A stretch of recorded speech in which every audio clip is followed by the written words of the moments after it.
My name is Dr. Eugene Mallove. I'm currently the editor-in-chief of the international science and energy magazine called Infinite Energy, published in New Hampshire, but now in 38 countries. Also, I'm the director of the New Energy Research Laboratory, which is part of Infinite Energy magazine. The actual corporation in the state of New Hampshire, right near Concord, is called Cold Fusion Technology Incorporated. Magazine has been in existence since 1995. I have 2 engineering degrees from MIT, a Bachelor of Science in Aeronautical Astronautical Engineering in 1969. I have a master's degree from MIT, also in Aeronautical Astronautical Engineering in 1970. I also have a doctorate, SCD, Doctorate in Engineering, from Harvard University School of Public Health and Environmental Health Sciences, 1975.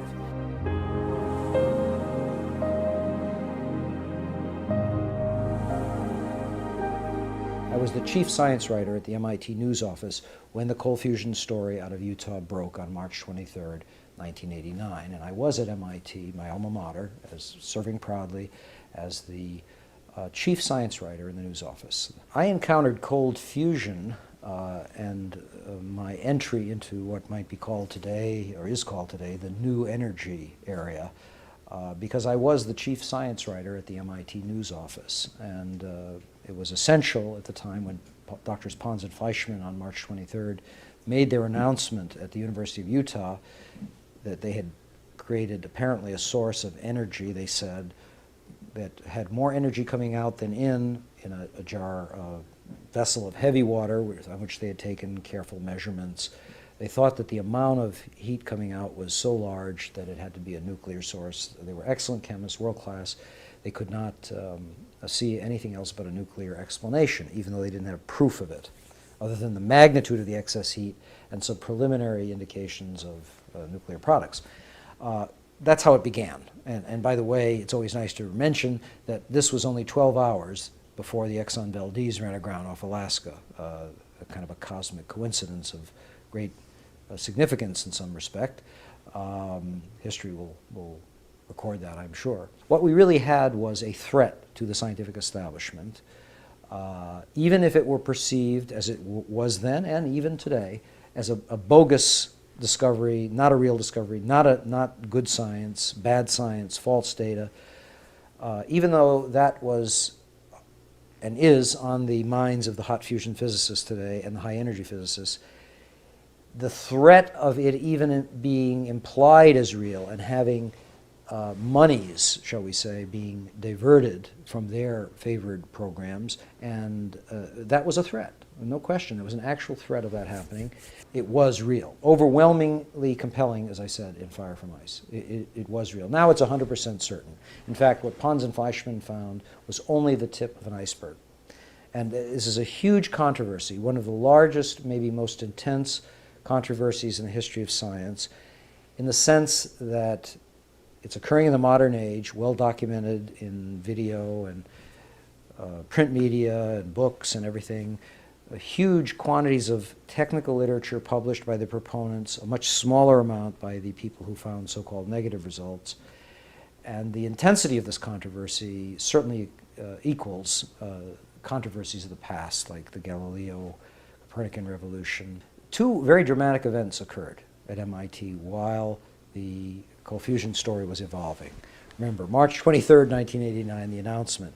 But within weeks, the hot fusion people were going into action behind closed doors to disprove them. I inadvertently was looking through some piles of paper that had been given to me in a casual manner by all these hot fusion physicists as they were trying to do their calorimetric repeat of the Pons-Fleischmann experiment.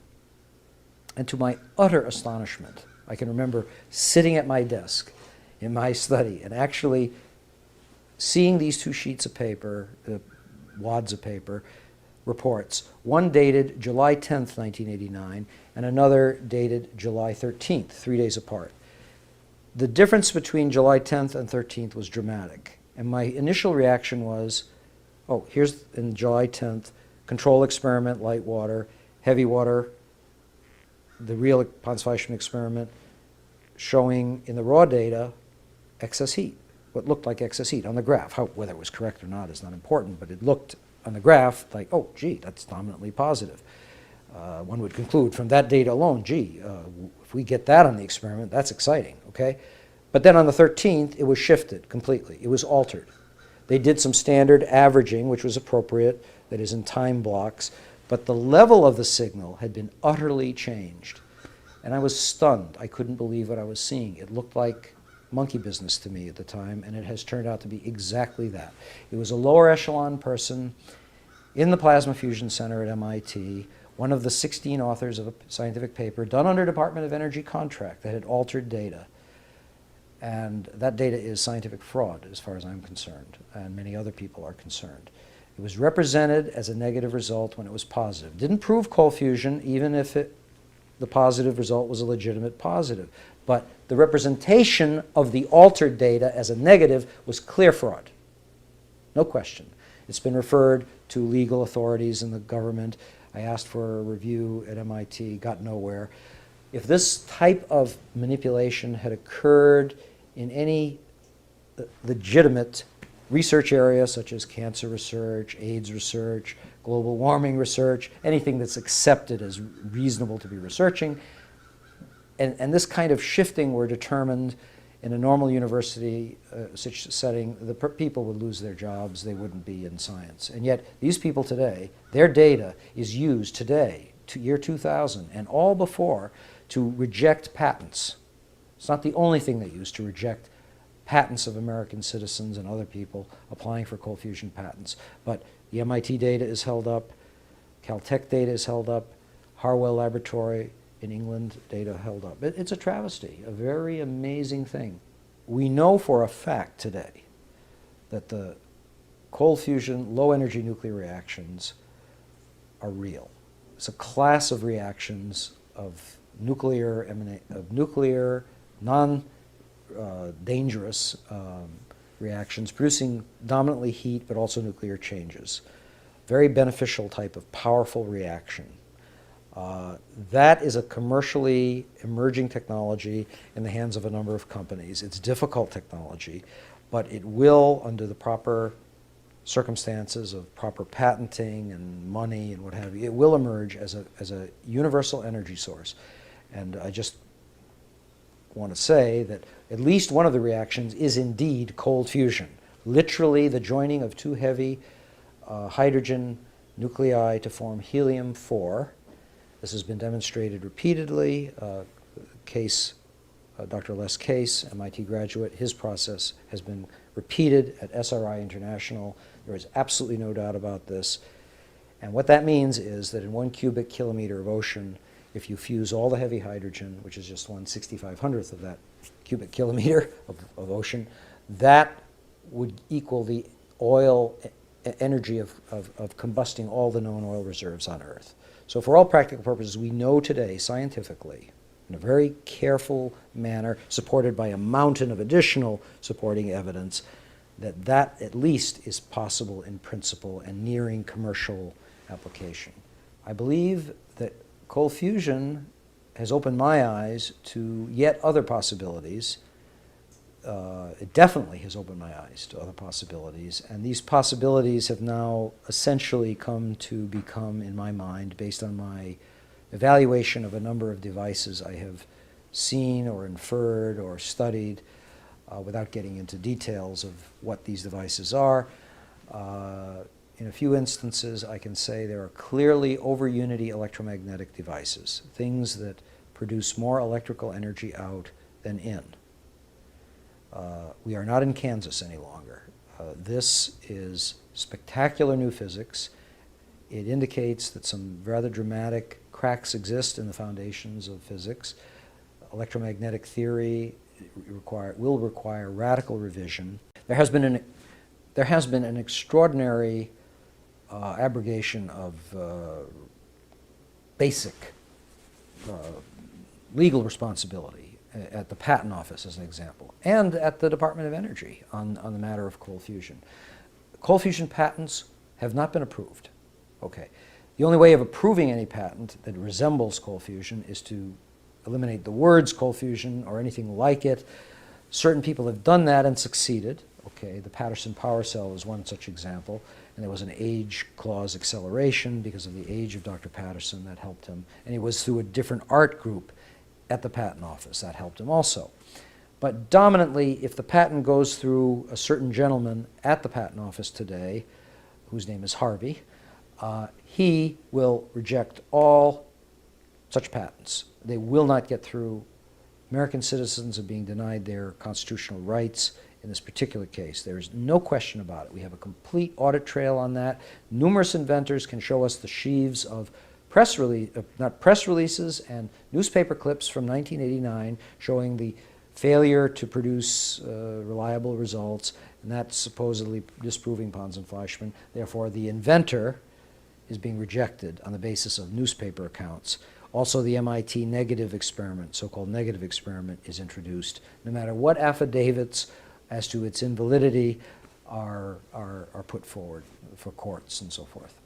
Yes, there is serious criminal activity going on that ultimately must be rooted out if the cold fusion new energy revolution, at least as far as hydrogen energy, that is advanced hydrogen, anomalous physics energy is concerned, if it doesn't get rooted out, you will not be able to have a commercial infrastructure.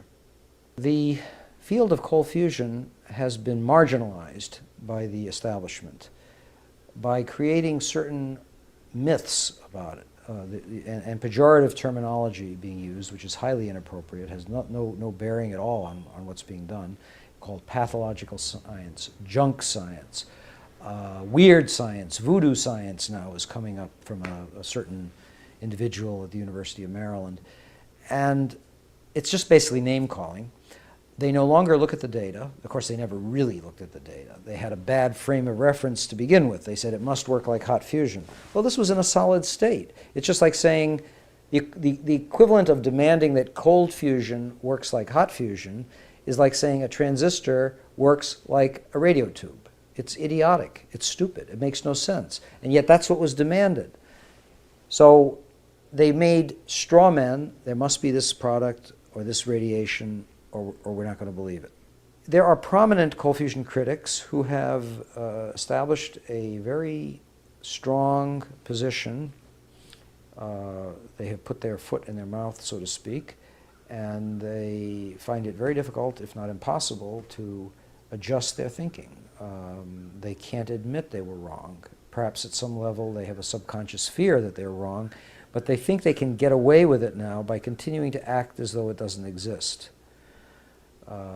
Much has happened after the Wright brothers airplane flew, and there was very much controversy about that from 1903 to 1908. One prominent critic who said it would never fly, it never would be real, could never be done. Simon Newcomb, the astronomer at the time, he poo-pooed it even after he said, oh yes, well, I guess they really do have it after all, but it won't have passengers, it won't be practical, and so forth. You know, this whole litany has occurred many times in other controversies. This one is particularly intense because of the threat to academic wisdom.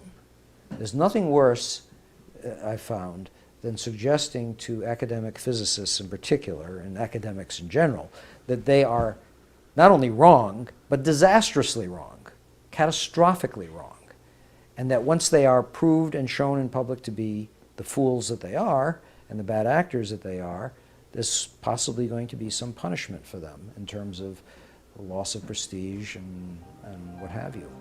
That's why they're resisting.